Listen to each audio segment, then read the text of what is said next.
Než že za dveřma už je náš pan Teotung a další jeho rady. Pan Teotung radí, jak se nestratit tržnici. Přesně tak, přátelé.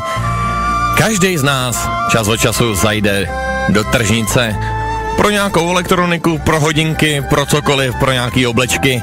Tak, kolikrát taky mě napadlo a myslím si, že každýho z vás, kdo tam šel někdy, když už tam kouká na tu elektroniku, jestli vůbec to všechno bude fungovat na našich 230 voltech a jestli to má patřičný tyhle ty TIF a CE a různý jiný, zkrátka homologace, tak nás zaujala krásná rychlovarná konvice a zajímalo nás, jestli ta konvice má homologaci.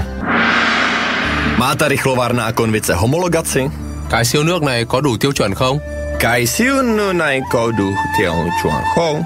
Má ta rychlovarná konvice homologaci? Cái siêu nước này có đủ tiêu chuẩn không? Cái siêu nước này có đủ tiêu chuẩn không? Tak aspoň vidíte, že nakupovat elektroniku z tržnice je naprosto bezpečné.